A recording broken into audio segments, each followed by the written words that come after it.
Tax filing school के इस video में आपका स्वागत है। दोस्तों, इस वीडियो में हम देखेंगे कि अगर हमें सैलरी इनकम है और इनकम 10 लाख है तो कितना टैक्स लगेगा, कौन सा टैक्स रिग में आपको चुनना है, पुराना वाला या नया वाला। यहाँ पर 3 अलग अलग सिचुएशन का एग्जांपल लेकर देखेंगे ताकि आपको ज्यादा डिटेल में समझ में आए। ध्यान देना, ये जो कंप्यूटेशन है असेसमेंट ईयर 2024-25 और 25-26 दोनों के लिए एप्लीकेबल रहेगा। इनकम टैक्स से रिलेटेड बहुत सारे इंपॉर्टेंट वीडियोज हमारे चैनल पर अवेलेबल है, तो चेकआउट कर लीजिएगा। प्लेलिस्ट का लिंक आपको नीचे डिस्क्रिप्शन में मिल जाएगा या तो इस वीडियो के अंत में भी मिल जाएगा। ठीक है, तो जल्दी से आगे बढ़ते हैं। और सबसे पहला सिचुएशन जहां पर हमारा सैलरी इनकम 10 लाख है लेकिन हमारे पास कोई डिडक्शन नहीं है। अब सैलरी इनकम हमने यहाँ पर मेंशन कर दिया हुआ है। उसके बाद थोड़ा सा नीचे आएंगे तो सेक्शन 10 के तहत जो एग्जम्प्ट अलावेंस होते हैं उसको भी आप यहाँ पर क्लेम कर सकते हो। हमने यहाँ पर बहुत ही मॉडरेट अमाउंट लिया हुआ है, इससे ज्यादा ही लोगों को मिलता है लेकिन हमने यहाँ पर कम अमाउंट लिया हुआ है। उसके बाद नीचे आएंगे तो यहाँ पर स्टैंडर्ड डिडक्शन ऑटोमेटिकली आ जाता है। आपका जो भी सैलरी इनकम होगा स्टैंडर्ड डिडक्शन आपको मिलेगा ही मिलेगा और ये ऑटोमेटिक प्रोसेस होता है। ओल्ड टैक्स रिग में हो या नया टैक्स रिग में, दोनों में अब आपको ये बेनिफिट मिलने वाला है। अब यहाँ पर इनकम हमारा हो गया है 9 लाख ओल्ड टैक्स सिस्टम के हिसाब से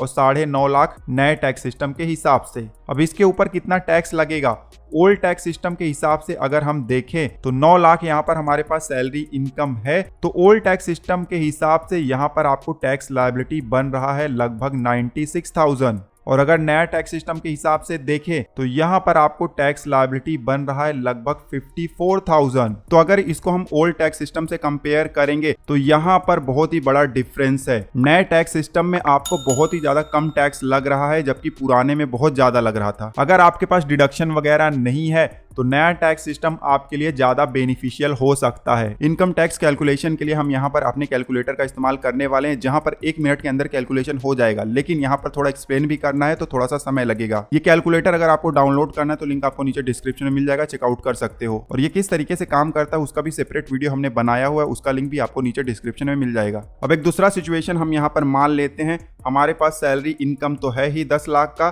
साथ ही साथ कुछ अदर सोर्स के भी इनकम है। नॉर्मल लाइफ में अदर सोर्स के कुछ न कुछ इनकम तो होते ही हैं, जैसे सेविंग बैंक का इंटरेस्ट हो गया, एफडी पर इंटरेस्ट हो गया, उसके अलावा डिविडेंड वगैरह भी आपको हो सकता है। तो हमने यहाँ पर अमाउंट मॉडरेट लिया हुआ है, ना ज्यादा लिया हुआ है ना बहुत ही कम लिया हुआ है। उसके साथ साथ ही अब हमारे पास डिडक्शन भी है। हमने यहाँ पर जो डिडक्शन लिया हुआ है वो भी नॉर्मल केसेस में सबके पास रहते ही हैं, जैसे कि 80C का डिडक्शन है, LIC हो गया, ट्यूशन फीस हो गया, पेंशन का 80D है और उसके अलावा सेक्शन 80 TTA है। अब ये सारे deduction most of the cases में सबके पास होते ही हैं, इनसे ज्यादा ही होते हैं। हमने यहाँ पर मॉडरेट लिया हुआ है, ना ज्यादा लिया हुआ है ना कम लिया हुआ है। तो सैलरी इनकम, अदर सोर्स और डिडक्शन हमने यहाँ पर मेंशन कर दिया हुआ है। अब जल्दी से जान लेते हैं कि टैक्स कितना लगने वाला है। सबसे पहले ओल्ड टैक्स रिग में हम देखते हैं तो यहाँ पर देखिए कंप्यूटेशन इस तरीके से हो जाता है। डिडक्शन हमें यहाँ पर 191,500 का मिल जाता है और जो टैक्स लायबिलिटी फाइनल आता है 62,608 का आता है।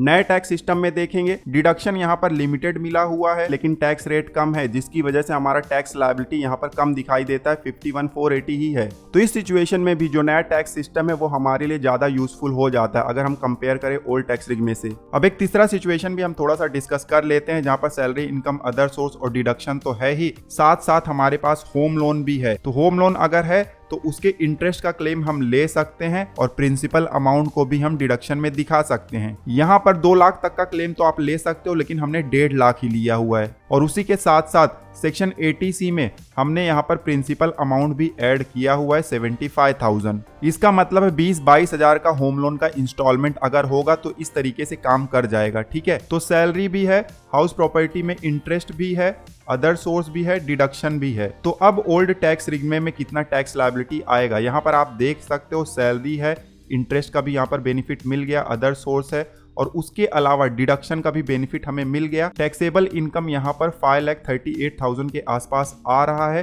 टैक्स कैलकुलेट होगा तो यहाँ पर टैक्स लायबिलिटी 20,000 के आसपास आ रहा है और जो फाइनल टैक्स लायबिलिटी है 21,000 के आसपास आ रहा है। यहाँ पर एक बहुत बड़ा एडवांटेज मिल गया है और साथ साथ एक और एडवांटेज मिल सकता है। कौन सा एडवांटेज है आगे मैं आपको बताऊंगा। ओल्ड टैक्स सिस्टम में 21,000 आ रहा है और नए टैक्स सिस्टम में जब जाएंगे तो यहाँ पर आप देख सकते हो होम लोन के इंटरेस्ट का बेनिफिट नहीं मिला, उसके अलावा डिडक्शन भी लिमिटेड है, तो टैक्सेबल इनकम यहाँ पर ज्यादा है। नीचे आएंगे तो इस इनकम पर टैक्स भी लगा हुआ है, आप देख सकते हो कंप्यूटेशन, और जो फाइनल टैक्स लायबिलिटी दिखाई देता है वो अभी भी 51,000 के आसपास ही है। तो ओल्ड टैक्स सिस्टम में हमें बेनिफिट मिल जाता है जो होम लोन का इंटरेस्ट था और डिडक्शन का, यहाँ पर एक चीज आप देखिए, ये जो टैक्स लायबिलिटी है 21,008, इसको जीरो भी किया जा सकता है अगर आप टैक्स प्लानिंग करते हो तो, क्योंकि आपका इनकम यहाँ पर देखिए 538,500 है। मतलब आपके टैक्सेबल इनकम में से 38,500 अगर माइनस हो जाए तो 5 लाख बचेगा, और 5 लाख इनकम पर जो भी टैक्स लगेगा उस पर रिबेट मिल जाएगा। अब आप यहाँ पर टैक्स प्लानिंग कर सकते हो। क्या टैक्स प्लानिंग कर सकते हो? डिडक्शन वाले पेज पर जाइए, यहाँ पर बहुत सारे ऑप्शन दिए गए हैं। किस ऑप्शन का आप इस्तेमाल कर सकते हो फाइनेंशियल ईयर खत्म होने से पहले, वो आपको यहाँ पर चेकआउट कर लेना है। जैसे कि हमारे केस में देखिए यहाँ पर एमपीएस का ऑप्शन है, तो एमपीएस में हम अगर 39,000 भी इन्वेस्ट करते हैं तो हमारा जो टैक्स लायबिलिटी है जीरो हो जाएगा। अब एनपीएस में मैक्स टू मैक्स 50,000 का आपको बेनिफिट मिल सकता है। अब 50,000 का अगर एनपीएस आप कर लेते हो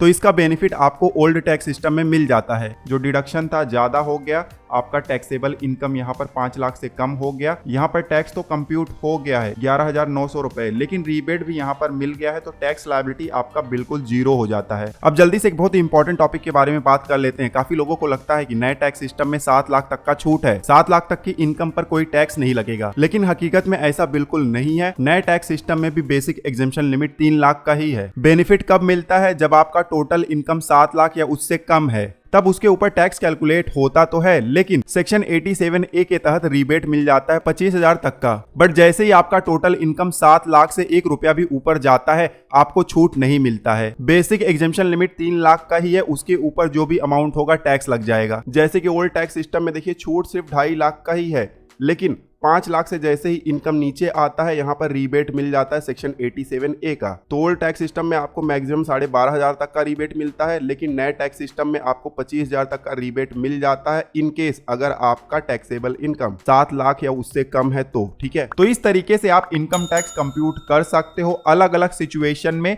हमने अलग अलग टैक्स रिग्मे में देखा कि कितना इनकम टैक्स हमें लग सकता है। हमें पता चल जाता है कि कौन सा टैक्स रिग में हमारे लिए बेनिफिशियल हो सकता है, और कहीं पर बेनिफिट अगर कम मिल रहा है तो हम टैक्स प्लानिंग करके उसका बेनिफिट बढ़ा भी सकते हैं, जैसे कि हमने यहाँ पर अभी एग्जाम्पल में देखा। तो ये सब फायदे होते हैं इनकम टैक्स कंप्यूट करने के। और इनकम टैक्स कंप्यूट आपको कब करना होता है? फाइनेंशियल ईयर खत्म होने से पहले ही। इनकम टैक्स से रिलेटेड दूसरे वीडियोस देखने के लिए आपको स्क्रीन पर प्लेलिस्ट दिखाई दे रहा है, इस पर क्लिक कर सकते हो। टैक्स रेट जानना है तो भी आपको वीडियो दिखाई दे रहा है, क्लिक कर सकते हो। तो इस वीडियो में बस इतना ही। कोई भी क्वेरी है इस वीडियो से रिलेटेड तो आप नीचे कमेंट कर सकते हो। इस वीडियो में बस इतना ही। मिलते हैं आपसे अगले वीडियो में, तब तक आप हंसते रहो, मुस्कुराते रहो। धन्यवाद।